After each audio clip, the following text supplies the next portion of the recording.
আমরা যারা এলাকার ভিতরে কাজ করে থাকি তাদের কিন্তু মোটামুটিভাবে সব দিকে এক্সপার্ট থাকতে হয়, নাহলে কিন্তু মনে করেন যে দৈনিকের হাজিরা মিস। তো আমার কাছে একটা রিমোট নিয়ে আসছি, আপনারাও যারা বাসা বাড়িতে এইরকম রিমোট নষ্ট হয়ে পড়ে আছে তারা কিন্তু নতুন রিমোট না কিনে নিয়েও পারেন, যদি সাধারণত টেকনিক খাটান। দেখুন আমি ভিডিওতে যেভাবে দেখাইতেছি, আপনারা যদি সেম এভাবে ভিডিওটি দেখে দেখে কাজটা অবলম্বন করেন তাহলে কিন্তু আপনারা নিজেরা পাবেন। এই যে আমি এখানে চাপ দিলে কিন্তু আমাদের এখানে যে লাইটটা, এই লাইটটার মধ্যে একটা আলোর রোশনি দেখা যাওয়ার কথা, তো এটা দেখতে পারতেছি না, তার মানে আমার রিমোটের মধ্যে ফল্ট আছে। তো এইরকম সমস্যা হলে আপনারা কীভাবে এটাকে সহজে রিপেয়ার করবেন সেই প্রক্রিয়াটাই কিন্তু আজকে আপনাদের মাঝে তুলে ধরবো। তো কথা বাড়াচ্ছি না, আমি চলে যাচ্ছি আমার ভিডিওর মূল টপিকে। ধৈর্য সহকারে আমার ভিডিওটি দেখতে থাকুন। সর্বপ্রথম আমরা এটার ব্যাক কাভারটাকে সুন্দর করে খুলে নিব, ঠিক আছে। এটা তেমন আহামরি কোনো কিছু না, যদি না খুললে তাহলে একটা টেস্টার বা স্ক্রুড্রাইভারের সাহায্য নেবেন, সুন্দর করে খুলে যাবে। এই যে খুলে গেছে।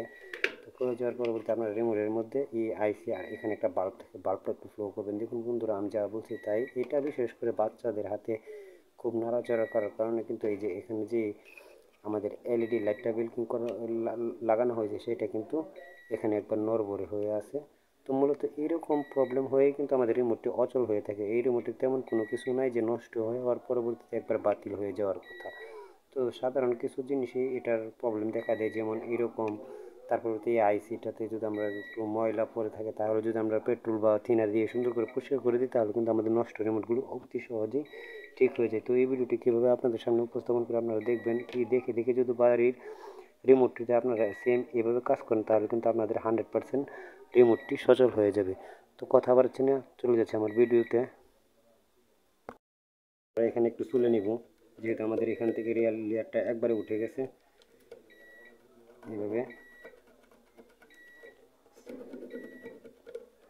আমি ভিডিওতে যেভাবে দেখাইতেছি আপনারা যদি সেম এভাবে কাজটা করেন তাহলে কিন্তু আপনাদের কাজটা খুব সহজেই হয়ে যাবে। এটার সাইডও সুন্দর করে এইভাবে বসে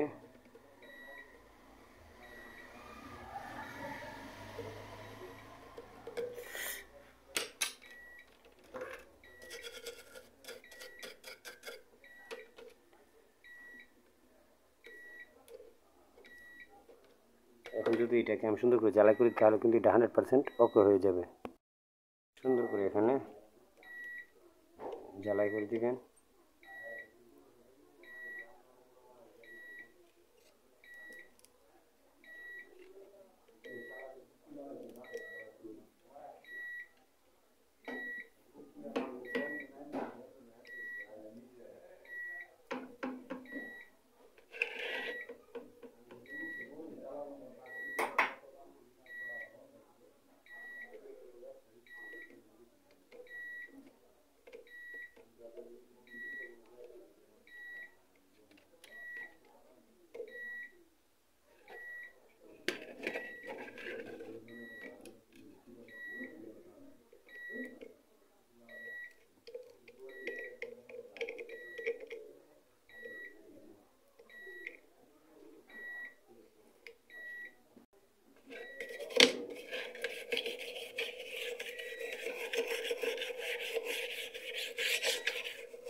অনেক সময় আমাদের এই লাইটটা খারাপ হয়ে যায়, এটা চেঞ্জ করলেও হয়ে যায়।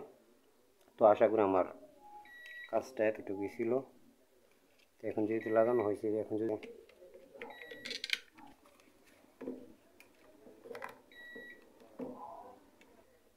এই যে আমি চাপ দিতেছি, চাপ ছেড়ে দিয়েছি, আবার চাপ দিতেছি, আবার ছেড়ে দিয়েছি, আবার চাপ দিতেছি। এখন কিন্তু প্রত্যেকটা টিপি টিপি আমার এটা কাজ করতেছে। মূলত এই প্রবলেমগুলো আমাদের রিমোটে হয়ে থাকে বেশি বেশি।